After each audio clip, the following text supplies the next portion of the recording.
এত মধুর। বলছে যারা ভগবানকে দেখেছে তারা না বলে সেই রূপ জানে, কিন্তু যারা ভগবানকে দেখেনি তারা সেই মাধুরী কি করে আস্বাদন করবে?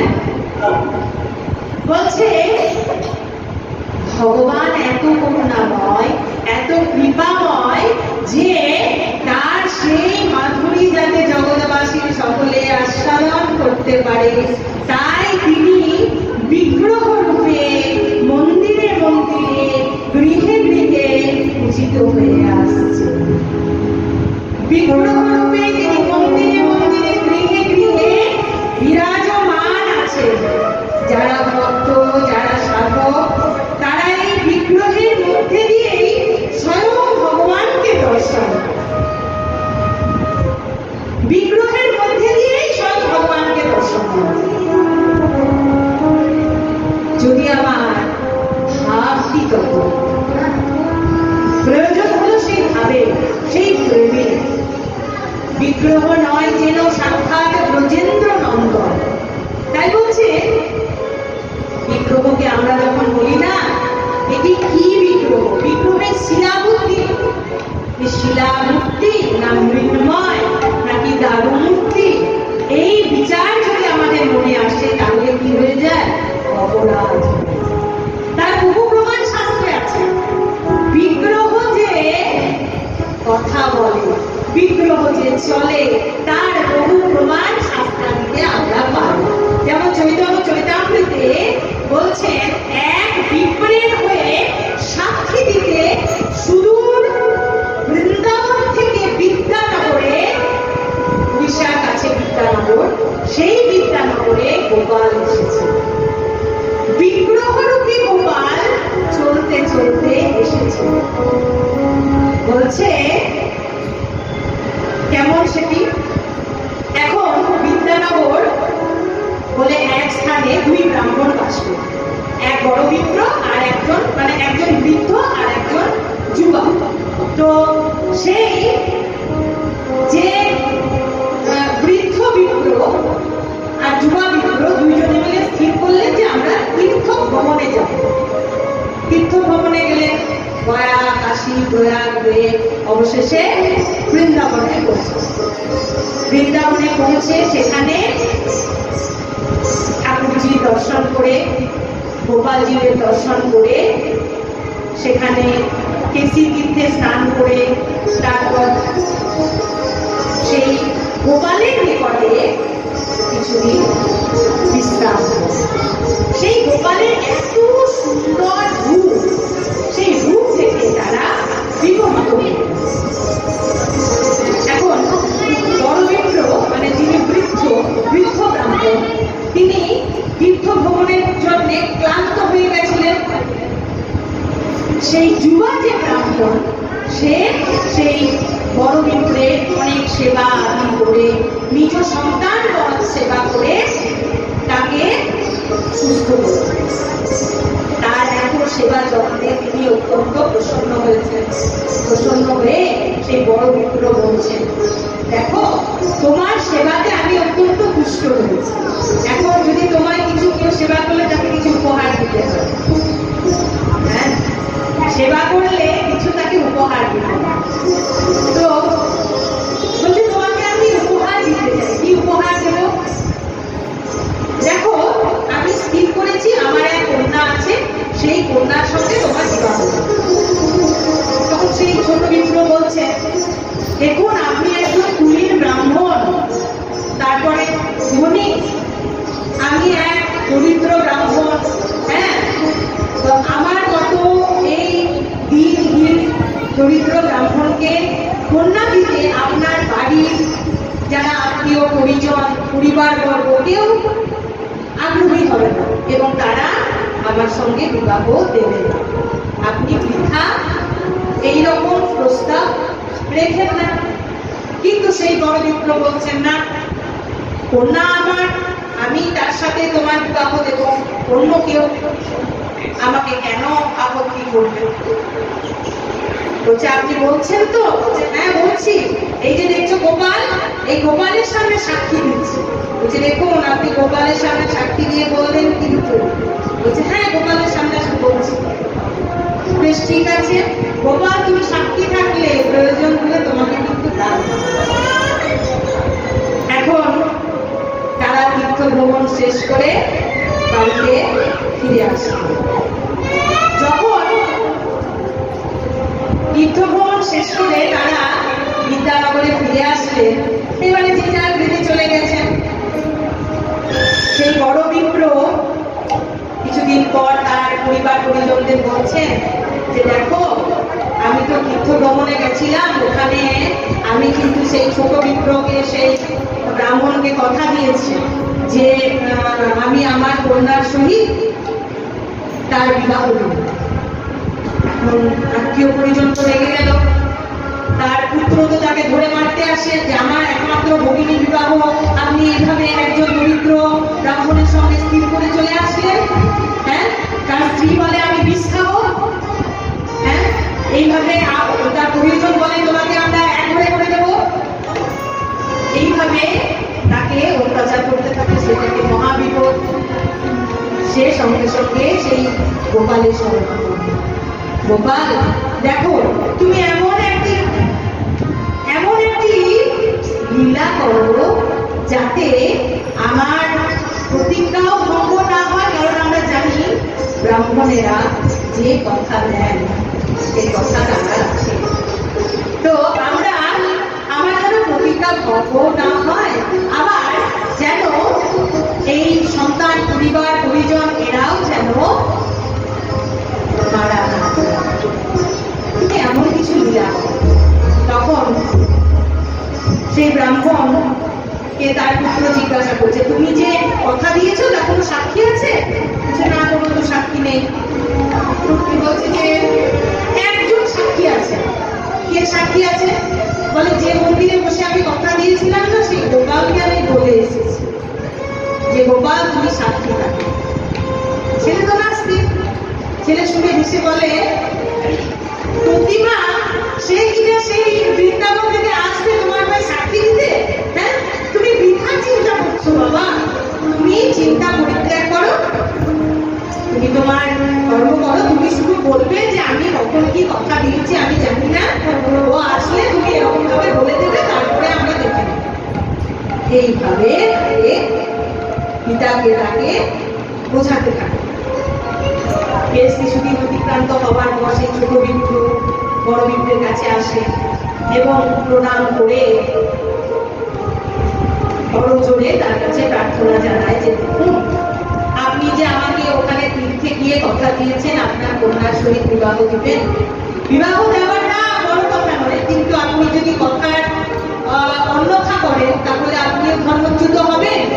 হ্যাঁ, আর এটি তো তীর্থক্ষেত্রে অবমাননা করা হয়, বলছে তীর্থে গিয়ে কোনো অধর্ম করতে, তীর্থে গিয়ে আমরা এখানে যা করে করি, কিন্তু তীর্থে গিয়ে যদি কোনো অধর্ম করি না, জন্ম জন্মান্তর ধরে সে পাপ আমাদের স্মরণ করে। সেই জন্য তীর্থে গিয়ে অত্যন্ত পবিত্রতার সঙ্গে চলতে হয়। যারা ভক্ত তারা জানেন, তারা তীর্থে গিয়ে এমনকি তারা তীর্থে গিয়ে বালুকা ব্যবহার করেন না। হ্যাঁ, চক্রতন্ত্র মলমূত্র ত্যাগ করেন না।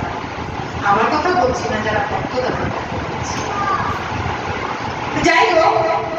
তো বলছে যে তীর্থে গিয়ে কথা দিয়েছেন সেটাও ওর কথা হয়ে যাবে, ব্রাহ্মণ ধর্মচ্যুত হয়ে যাবেন। আর ছেলে তখন রেগে মেগে এসে বলে যে তুমি এইরকম ভাবে বলতে এসছো, তোমার কাছে কোনো প্রমাণ আছে? হ্যাঁ, দিয়ে তাকে মারতে উদ্যত হয়েছে। সে তখন ভয়ে সেখান থেকে গিয়ে গ্রামের আরো লোকজনকে নিয়ে এসেছে। গ্রামের লোকজনকে নিয়ে এসে সবার সামনে বলছে যে দেখুন, এই বড় বিপ্র আমাকে কথা দিয়েছিলেন তার কন্যার সঙ্গে বিবাহ দিবেন, কিন্তু এখন উনি অস্বীকার করছেন। এবার বড় বিপ্রকে সবাই জিজ্ঞাসা করছে কি গো, তুমি কথা দিয়েছো? সবাই ওকে বলছে আমি তো বয়স হয়েছে, কোথায় কি ছেলে বলতে বলেছে, কি করে বাবা? বলছে আমার তো বয়স হয়েছে, আমি এখন কখন কি বলি সেটা তো আমার মনে থাকছে না, আমার স্মৃতি ভ্রম হচ্ছে।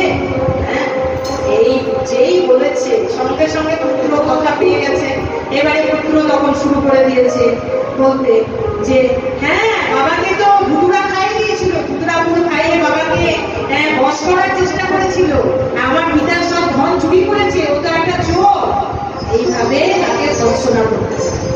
সমস্ত লোকেদের সামনে। এখন সেই ছোট বিপ্র তখন খুব দুঃখিত হয়ে পড়ে। ছোট বিপ্রকে তখন সবাই জিজ্ঞাসা করে, আচ্ছা ও যে কথা দিয়েছিল তা তোমার কি সত্যি কোনো প্রমাণ আছে তোমার কাছে? বলছে হ্যাঁ প্রমাণ আছে। বলছে কি প্রমাণ আছে? বলছে যে মন্দিরে উনি কথা দিয়েছিলেন সেই মন্দিরের গোপালকে উনি সাক্ষী রেখেছিলেন। ছেলে তখন সুযোগ পেয়ে গেছে, বলছে হ্যাঁ হ্যাঁ হ্যাঁ তাহলে সেটাই হবে, বলুন সেই গোপালকে নিয়ে আসতে। সেই গোপাল যদি এসে সাক্ষী দেয় আমাদের সবার সামনে তাহলে আমরা মেনে নেব। তখন সে বলছে ঠিক আছে দেখো মানবে তো? বলছে হ্যাঁ মানবো। মনে মনে ভাবছে কি এসে কিনা সাক্ষী দেবে, বেশ বেশ নিয়ে এসো দেখি তোমার কত ক্ষমতা। কাগজপত্র স্বাক্ষর সই সাবুত হয়ে গেল। এবারে সে ছোট বিপ্র তখন বৃন্দাবনে সেই গোপালের কাছে গোপালকে দণ্ডবান করে গোপালকে প্রণাম করে জানাচ্ছে যে দেখো তুমি তো জানো সেই ব্রাহ্মণ তোমার সামনে কথা দিয়ে গেল, যে বললো যে তার কন্যার বিবাহ দেবে। তো এখন কিন্তু সে তো কথা রাখছে না, উল্টে আমাকে বিভিন্ন ভাবে অপবাদ দিচ্ছে। তো এখন তুমি যদি না যাও তাহলে তো আমার কথা থাকে না, আমার মান থাকে না। এদিকে বড় বিপ্র তো সে ভগবানের চরণে প্রার্থনা করছে, সে তো জানে ভগবান করুণাময়, ভগবান কিন্তু তার লীলা ঠিক দেখাবে না। বড় বিপ্রের কিন্তু বিশ্বাস আছে যে ভগবান তার বাক্যের সত্যতা রক্ষা করবেন। আমি যদি কোনো বাক্য কাউকে দিয়ে থাকি না মন থেকে, তাহলে সেই বাক্যের সত্যতা রক্ষা করার দায়িত্ব আমাকে রক্ষা করতে হবে না, ভগবান সেই সত্যতা রক্ষা করবেন। তিনি তো মন থেকে দিয়েছেন এবং মন থেকে চাইছেন তার কন্যার বিবাহ দিতে, কিন্তু পরিস্থিতির চাপে পড়ে অনেক সময় আমরা অনেক কাজ করতে পারি না, মন থেকে ইচ্ছা থাকলেও পারি। তাই আজকে তারও সেই অবস্থা। এখন ছোট বিপ্র সেই অনুনয় বিনয় করতে থাকে। ভগবান তখন সেই বিগ্রহের মধ্যে থেকেই তাকে কথা বলে বলছে যে তুমি যাও, বাড়ি ফিরে যাও, আমি চতুর্ভুজ মূর্তিতে আবির্ভূত হয়ে তোমাকে সেখানে, চতুর্ভুজ মূর্তি কেন? কারণ ভগবানের মাধুর্য রূপের দর্শন সবাই পায়। চতুর্ভুজ মূর্তিতে আবির্ভূত হয়ে আমি তোমাকে তোমার সকলের সামনে গিয়ে বলবো যে ওই ব্রাহ্মণ কথা দিয়েছে। তখন ছোট বিপ্র বলছেন তুমি চতুর্ভুজ মূর্তিতেই আবির্ভূত হও, আর যেভাবে আবির্ভূত হও ওরা কিন্তু কেউ মানবে না। বলে তাহলে কি করে সম্ভব? বলছে তোমাকেই যেতে হবে। তখন এখানে সুন্দর কথা বলছে, বলছে গোপাল তোমাকে সাক্ষী মেনেছি, এখন চলো, বিগ্রহ রূপেই তোমাকে যেতে হবে। তখন সেই প্রতিমা বলছে, প্রতিমা চলে কোথাও না শুনি, কোথাও শুনেছো নাকি তুমি যে প্রতিমা চলে? তখন সেই বিপ্র বলছে প্রতিমা হইয়া কহ কেন বাণী? বাণী মানে কথা। তুমি প্রতিমা হয়ে কথা বলতে পারো, তাহলে তুমি প্রতিমা হয়ে চলতে কেন পারবে না? তুমি যেমন প্রতিমা হয়ে কথা বলছো, তোমাকে তেমনি প্রতিমা হয়ে চলে আমার হয়ে সাক্ষী দিতে হবে। ভগবান দেখে এ তো নাছর বান্দা, এবার কি করা যায়? ভগবান বলছেন বেশ ঠিক আছে, আমি তোমার পিছন পিছনে যাব। তুমি কিন্তু পিছন ঘুরে তাকাবে না, তুমি যদি পিছন ঘুরে আমাকে দেখেছো না, আমি কিন্তু আর চলবো না, আমি কিন্তু সেখানেই দাঁড়িয়ে যাব। বলে বেশ, তা আমি বুঝবো কি করে তুমি আসছো? বলে যে আমার নুপুরের আওয়াজ তুমি শুনতে পাবে। বলে বেশ ঠিক আছে, আমি তোমার পিছনে পিছনে যাব, আর তুমি আমাকে রান্না করে খাওয়াবে, আমি খেতে খেতে যাবো। কারণ মা তো আমাকে খুব খাওয়াতো যশোমতী, তো আমি তো একদম রাঁধতে পারি না, তাই তুমি আমাকে খাওয়াবে, আমি খেতে খেতে যাবো, রন্ধন করে রসুন করে খাবো। এখন সে এখন তাই করলো। সে মনে মনে ভাবছে হ্যাঁ ঠিকই যাবে নিশ্চয়, ভগবান যখন বলেছে কিছু দূর যায় আর কান লাগিয়ে শোনে যে নুপুরের আওয়াজ শোনা যাচ্ছে তো, শোনা যাচ্ছে তো, দেখছে হ্যাঁ আওয়াজ শোনা যাচ্ছে। যেতে যেতে যেতে যেতে রান্না করে, আর সঙ্গে বিগ্রহ যাচ্ছে, কতজন দর্শন পেয়েছে, যার সে ভাগ্য। এক স্থানে থেকেই সবাই সব কথা শুনতে পায়, ঠিক দেখি এক জায়গা থেকে সবাই সবকিছু দর্শন করতে পারে। যাই হোক, যারা ভাগ্যে ছিল তারা দর্শন পেয়েছে। সেই বিগ্রহ চলতে চলতে সেই বিদ্যানগর গ্রামের নিকটে এসে উপস্থিত হলো। উপস্থিত হয়ে নুপুরের আওয়াজ একটু ক্ষীণ হয়ে গেছে। নুপুরের আওয়াজ যে ক্ষীণ হয়ে গেছে, এখন সে মনে মনে ভাবছে, গোপাল আসছে তো, গোপাল আসছে তো, নুপুরের আওয়াজটা যে বন্ধ হয়ে গেল। আসলে কি গোপাল আসছে না? গ্রামে তো চলে এসেছে, এবার শুনতে দেখি একবার। আর ভগবান কেমন করে চলছে, আহা, আর সেই চলন মধু, তার তো সবই মধু। আধারাম মধুরাম, বাদানাম মধুরাম, চলনাম মধুরাম, গমনাম মধুরাম, মধুরই নদী সে। তো তার চলনটা একবার দেখবো না, কেমন করে ভগবান চলেন, একবার দেখি। আর গ্রামে চলে এসেছে তো, এখানে তাহলে সবাইকে দেখে নেবো। আসলে ভগবান ইচ্ছা, ভগবানের ইচ্ছা না দিলে এই পৃথিবীতে কোনো কার্যই হয় না। ভগবান ভক্তের হৃদয়ে সেই ইচ্ছাটাকে তখন জানিয়ে দিয়েছে।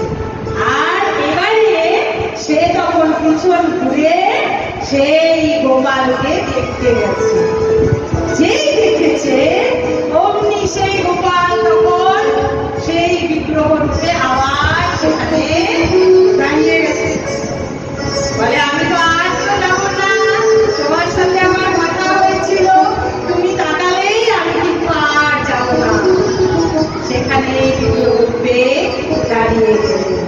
বলে, তুমি সবাইকে এখানে ডেকে আনো, আমি সবার সামনে সাক্ষী।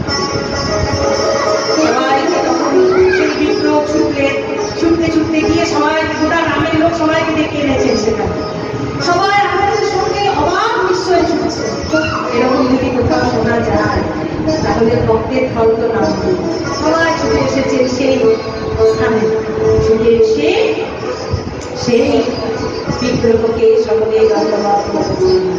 সভা বসল, বিগ্রহ তখন সাক্ষী দিলেন, হ্যাঁ, এই বড় বিগ্রহ সাক্ষী দিয়েছিল, আমাকে সাক্ষী রেখে সেই নিজের কন্যাকে দেব বলেছিল ছোট বিগ্রহের হাতে।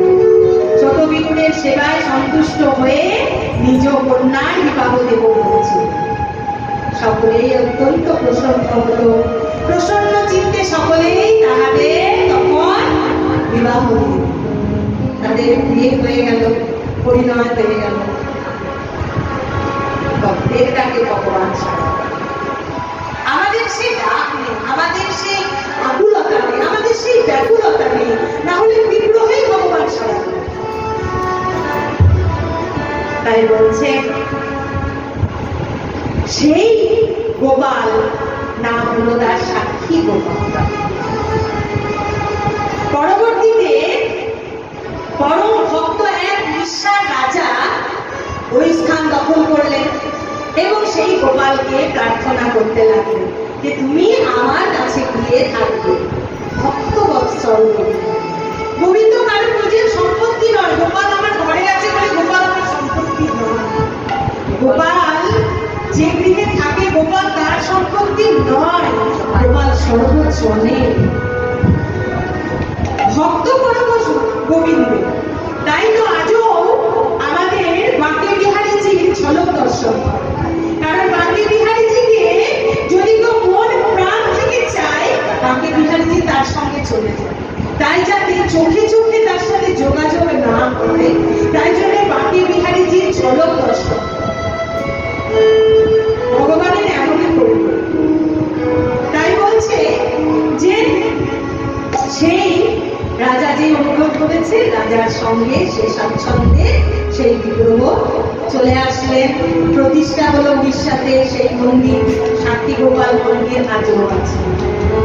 এখন রানীমা সেই গোপাল দর্শনে গেছেন, গোপাল দর্শনে গিয়েছেন, গিয়ে গোপালকে দেখে তার খুব ইচ্ছা হচ্ছে, আমার নাকে তো আমি একটি মুক্ত করেছি, আহা, গোপালের নাসায় যদি একটি ছিদ্র থাকতো, আমি একখানি মুক্তর নথ গোপালকে পরিয়ে দিতাম। ভক্ত বৎসল গোবিন্দ, গোবিন্দ বলেছেন না গীতায়, যে আমাকে যেমন ভাবে ভজে আমি তাকে তেমন ভাবে ভরাবো, যে আমাকে যেই রূপে ভজে আমি তার কাছে সেই রূপে ভরাবো। সেই গোপাল রানীমাকে স্বপ্ন দিচ্ছে। রানীমাকে বলছে যে বাল্যকালে মাতা মোর আশা চিত্র করি মুক্তা করাইয়াছিল অতি যত্ন করি, সেই চিত্র অদ্যপি মোর আছয়ের আশাতে সেই মুক্তা করাবো যাহা চাহিয়াছ দিতে।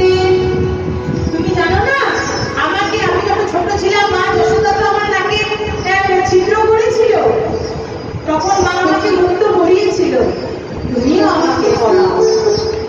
রানীমা পরদিন ভোরবেলা ডাকে অত্যন্ত প্রসন্ন, সেই গীত বাদ্য সহযোগে সেই একদম মহা সমারোহে চললেন সেই গোপালকে নদ করাবে। রানীমা গিয়ে দেখছেন বিগ্রহে, সত্যি কি আশ্চর্য, বিগ্রহে সত্যি আশা চিত্র বিদ্যমান। এটি ভাবা যায়? এটি শুধু অনুভবের ব্যাপার। ভগবত তত্ত্বটি অনুভবে, এটি এভাবে কাউকে বললে বিশ্বাস করানোর বস্তু নয়, এটি অনুভবের ব্যাপার। তার আশাকে গিয়ে সেই নথটি করানো হয়, সেই মুক্তা তাকে করায়।